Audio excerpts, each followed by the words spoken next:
Okay, so the next team we're going to talk about is the Golden State Warriors. So I'm gonna ask you here, Ian. Currently, the vaunted Warriors defense, the one that's won them all these titles, they are 29th in defensive rating right now. They're off to a Oh, three and they've seven actually crawled start. up one spot since we Oh, they're since 28th. since yeah, since we wrote that note What there. They've managed a heroic ascent of the ladder all the way to 28th on offense. Sorry, what on an defense. improvement. Yeah. Congratulations, Warriors. Bust out the champagne. They're hanging out with the Lakers and the Rockets down at the bottom of the West right now. So I don't know. What do you think? Is this a thing? Are the Warriors really a terrible defensive team now? Yeah, I mean, I remember watching, like, tuning into the very first Warriors games of the season. I've watched a few other games, but it was clear immediately that Kerr wanted to um, dedicate the bench lineup to the young guys. That he wasn't, Yeah. like, last year they relied on a whole assortment of interesting veterans like Bielitsa, Otto Porter, uh, Damian Lee, like who's been with the team for a while and is no longer with them. Um, and it was clear that it's like, no, it's time to let the young guys get more than like a token little role here and there. So, like, in the second quarter of the first game of the season, we saw a lineup that was like Jordan Poole, Andrew Wiggins, and then Moses Moody, Jonathan Kaminga, and Wiseman out there Mhm. together. I don't think it went like catastrophically in that quarter, but it has been catastrophic ever since. The Golden Yeah. State Warriors starting lineup is doing just fine. They're not like killing people like they were last year, or, like, I mean, they the others. I mean, like it's like the fourth best starting lineup in the NBA. Like, they've got like a net Mhm. rating of like plus 24 or something like that, and I don't think that would have changed after their loss to New Orleans when the starters didn't even play. So they've got this, yeah. They still have their strong championship level starting lineup of Curry, Clay Thompson, Andrew Wiggins, Kevon Looney, and Draymond Green. But when they're going to this sort of Jordan Poole centric bench lineup, it's, yeah, been horrible so far. Mhm. Not working at all. Yeah, I mean Jordan Poole's playing a lot. He's playing like 30 minutes a game, basically starters minutes. His efficiency is definitely down from where it's been. He's barely shooting 31% from three, which is a far cry from where he was at last year. But I mean, that's just kind of where the problems start. Moses Moody has been all right in my estimation, but the rest of the bench has kind of been a disaster. I mean, the one veteran they did pick up and is playing a decent amount is JaMychal Green from the Nuggets, who just had like the season from hell last year. I think he shot like 20% from three and just looked physically incapable of defending anyone. And he's rebounded okay. I think he's looked okay at least physically this year, but he still cannot hit a shot from three. Um, he's well below 30%. And then, Ty Jerome, who's kind of like a late pickup to kind of fill out the roster, he's playing a lot. Kaminga is playing a decent amount, and James Wiseman is playing a decent amount. And I think the most concerning thing is James Wiseman has looked like capable of, when he gets the ball and he's near the basket, he just like looks so physically imposing. Like he's dunking on people, he's grabbing offensive rebounds and putting the ball back. But it's definitely like awkward offensively, when the Warriors are clearly trying to force the ball to him and trying to build his confidence up. And then on the defensive side of the floor, Wiseman, although he has like the physical tools to theoretically be a capable rim protector, so far in practice he's just getting blitzed, and the Warriors are just getting kind of flame grilled, barbecued on the defensive side of the floor whenever Wiseman is out there. Right now, Wiseman is not an NBA rotation level player. And Yeah. right now, Jonathan Kaminga is not an NBA rotation level player. Both these guys have a lot of hype, um, and make spectacular plays, and that hasn't stopped this year. Like, there's still we still get some dunks, and you can still see the tantalizing tools, but they're much further away than Kerr's promotion of them to real rotation roles would suggest, and that is It's kind of a bummer for the Warriors because, like, I mean, the fun narrative thing about the Warriors is that they've got this dynasty. Like they're the current dynasty of the NBA. They've, the parallels to the 2000 Spurs are quite evident. Um, Yeah. those guys who won them the championships are all in their, all getting into their mid 30s now, and they've been talking about, being light years ahead of the NBA, the rest of the NBA. That famous Bob, no, not Bob, Joe Lacob quote. Joe Lacob gave that quote, Yeah. right? He's the one It who was said they like a were. Yeah, I don't want to give that quote to the wrong person. That would be rude. It's not a. I almost said Bob Myers. I'm sorry, Bob. So we've been anticipating this sort of, this bridge to the next era. They got Mhm. this lottery pick from the Timberwolves. They like, they got two top 10 picks, and they drafted these guys, and they also brought in Moses Moody. And they've been ready to, like, this year was supposed to sort of be the first big step into the next Warriors era, where we get the young guys coming up, and the old guys still close enough to their primes. I mean, maybe not in Clay's case, but Curry's still close enough to his prime, and Draymond probably, still at a similar level. That's the hope, at least. And we get to see everything at once. So I'm sure it is alarming to ownership and the coaching staff that, like, these guys aren't ready at all. That they've taken the first step on the bridge to the next generation and realize just how, like, shaky this bridge is going to be, essentially. So yeah, I think that's the negative things to say about the Warriors right now. I think is that, like, this young guy bench lineup is currently a disaster for them, and the main reason that they are near the bottom of the standings. Yeah, but the fix isn't as simple as bench the young guy, put the veteran in the game. Because the thing with the Warriors is they got a lot of young guys, and just about all of them are struggling. Like I'm higher on Moody than maybe some people are. Defensively, the stats say he hasn't been good, but he's also been sharing the floor with a lot of really bad defenders. No, But he's like, Moody. Actually, when you break down and you go into all the lineup data, and really try to find what at least, like, plus minus says about who's the problem, like, Moody stands out as being kind of pretty okay, neutral, yeah, where where um where Kaminga and Wiseman and I'm more Poole the are more the culprit. So I think Moody's out there doing his job. I think anyone who's a Moody enthusiast can keep being a Moody enthusiast. He's a okay. pretty solid part of this rotation. I'll keep at it then. I will keep believing in Moody. I mean, Moody, like, he's already an okay player. He's already kind of like a run of the mill rotational wing, which is, if you get one guy out of the group who can do that, that's a win in my estimation. With Poole, you just kind of hope he can rebound to what he was last year at least.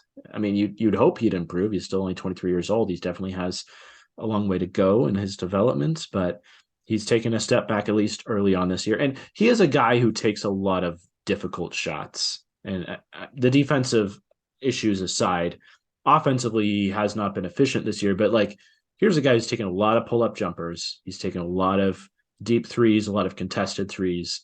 And yeah, guys like that run really hot and cold. And right now he's cold. So the hope he would improve. And I think, like, for a playoff lineup, the Warriors can scrape together 8 to 9 playable guys. It's more the regular season where I'm worried about, because yeah, benching Kaminga and benching Wiseman is one thing, but, like, who do you replace them with? Because the other guys on the roster, like Anthony Lamb's been playing a little bit, Ty Jerome's been playing, Dante DiVincenzo is hurt right now, but when he comes back, he should be a rotational player. But there's not a lot of options after the young guys for people you can slot in who would be better than them, would be a clear upgrade over them. Yeah, I think there's a lot of interesting things there. I think Jordan Poole, well, his passing has looked pretty good this year. Like, I feel he leveled up a little bit as a passer. Yeah, I've seen him throwing some, like, he's made some really nice plays off the bounce. He's Mm. thrown some slick looking passes that were not in his bag last year. He's not shooting the ball well right now, so there's a little bit of upside there, and that, like, he's probably going to shoot better than 31% from three on the season, and that could fix a lot of their problems right away. it was interesting that they invested so heavily in Poole after going through the playoffs with him and watching him every round become less and less important. Play less and less minutes. Yeah, his minutes dropped every round in the playoffs last year. It was so clear that like Andrew Wiggins' minutes and role became more and more important, just like on the Mm-hmm. defensive side of the ball specifically, like and physicality, just being able to like win battles on the boards and being able to match up with another star player. And Jordan Poole's offense just felt this like kind of like a needless luxury. But like, Yeah. yeah, he was still playing. He played well on offense throughout most of the playoffs. But it's like, well, what do we need another offensive player when we have Steph Curry on the floor running around, and even Clay in his reduced states is still hitting a lot of shots. um so for them to be like, this guy's our future, is a little bit like, it felt a little bit of like wishful thinking. I still get it. It's like, he's 23 years old and he's going to be around and able to take on a larger role after Curry's gone. But we're seeing him right now play a different role than he played last year. Last year, he was in all kinds of hybrid lineups. He'd play with Steph a lot, and he would just be this sort of guy who would break down the defense, or sort of like finish off a defense that was already broken down. This year, they've given him a Yeah. lot more responsibility, to sort of like be the anchor on weaker lineups. And you also see in him, you see a bit of a mentality of like, I've signed this big contract, I've got this reputation now, I'm supposed to take a leap. He feels like he's playing like he's trying to take a leap every night. Yeah. Like Yeah. he's which some of that's good, some of that's stretching him. Like I mentioned, the passing is like, his assists are up, his turnovers are up as well. And he just feels like he's trying to do crazy things every time he goes out there. Again, the shooting will perk up, and he'll be fine. But right now he's in that little kind of awkward identity crisis mode where it's like he's this sixth man with kind of stars in his eyes and a big bag of money. And he feels like he's trying to play outside his means right now. Well, don't you think that so it's interesting because both Wiggins and Poole got extended this offseason, and Poole's extension was the larger of the Yeah. two. And, Yeah. I didn't like that at all. and don't you I was think like, part of that, kudos a to lot his of that agent, is I like, guess. yeah, I mean, Wiggins is without question a more impactful NBA player right now when it comes to like winning because he's so good and so versatile defensively, even if he doesn't have the offensive like heights that Poole does. Although Wiggins has been a better offensive player to start the year. But don't you think a large part of that is just like, Poole is younger, and Yeah. a lot of that is just potential. Like guys get paid based on potential. And a lot of these young guys, like, no, they don't deserve the contract yet based on their current level of play today, but they're getting paid with the assumption that they're going to grow into it. And Yeah. yeah, like you said, I think we're seeing a lot of growing pains with Poole now, but like, he's got a lot. There's a long season to work through those. You just hope the Warriors don't fall too far in the standings while they're trying to fight through that. I think Poole's agent had a lot of leverage in these negotiations and was able to secure the number he did. I think Wiggins, not that he didn't have any leverage, I think Wiggins and his agent were a little bit more relaxed in those Mm. same negotiations, where he was just like, he still got paid a lot, but I don't think that Wiggins was trying to get every dollar he could out of like, this is Wiggins' second big contract. I think he was really Yeah. happy about a situation where Poole, often in those first contracts, is about maximizing the mystery and the potential, and you're really only going to do that once, because when Jordan Poole comes into his next contract, he will be what he is in the NBA. He'll be a known commodity. Right now, I mean, his agent did a good job. I don't like, begrudge anyone grabbing a big contract, even if I wouldn't have wanted to sign them to quite that number. It seemed reasonable. Yeah, Wiggins had a quote right after the deal was announced that he, from his and his agent's perspective at least, that he had taken a little bit less, but the reason he had done that is because he really loved the situation and was willing to sacrifice a bit. I mean, who knows how much? I'll be honest, I don't know how much Wiggins perhaps could have gotten more than 105 million over 4 on the open market. I don't know, but maybe. But It's declining I too. It was a team friendly deal. yeah, that's true. Yeah, it is a really solid deal. I mean, there may have been a team that was willing to reach and give him the 120 or something. That's probably the max of what his market value would have been. But I think it's overall a good deal for Wiggins. There's Yeah. financial benefits to playing for a team that's in the playoffs every year too. Yeah.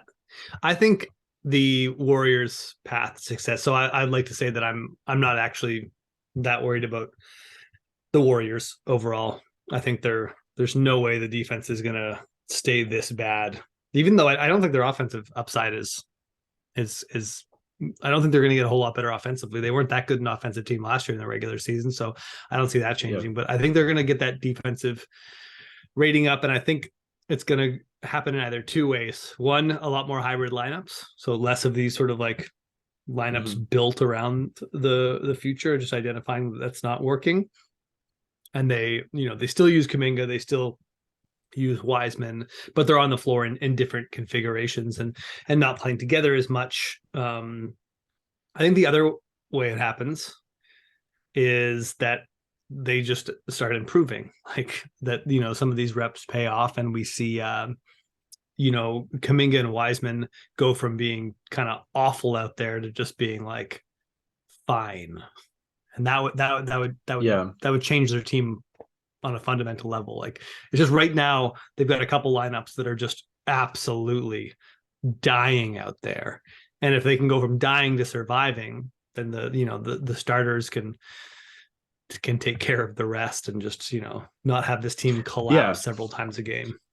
And I would say that's likely because you can tell, especially with Wiseman, the issue is not lack of ability and the issue is not lack of effort, right? Which are generally the reason why NBA players are bad at defense is one of those two things or both.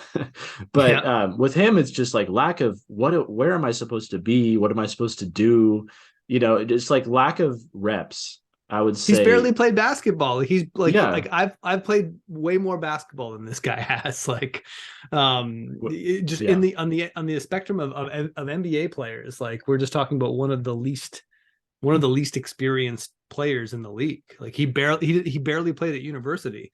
Like we're talking like Yeah. he's still like he's still closer to a high school level of basketball experience than he is to an NBA one. So yeah, I mean, get this guy out, take the lumps early. Don't let yourself. I think like check in at game right now they're 10 games in. If another 10 games go by and they're 6-14, or they get to 30 and they've been holding at this losing record, I think they need to change what they're doing. I think for now, I don't think they're panicking at starting the season like this. Like I do think they want to Yeah. commit to getting these guys integrated into the lineup, and I think it will take more than a 3-7 start for them to be completely shook off of that strategy that they want. Yeah, and you're right. There's nowhere to go but up for these young guys where the issue is just lack of experience. Because that's going to happen by playing games, by playing NBA basketball. Like they're going to get better at just knowing what to do on the floor. And we've both played a decent amount of basketball, nowhere near the same level, obviously, but as anyone who's played basketball over the course of the season can tell you, like by the end of the season, you're just more comfortable. You just kind of have more tacit knowledge of what you're supposed to be doing during a defensive set.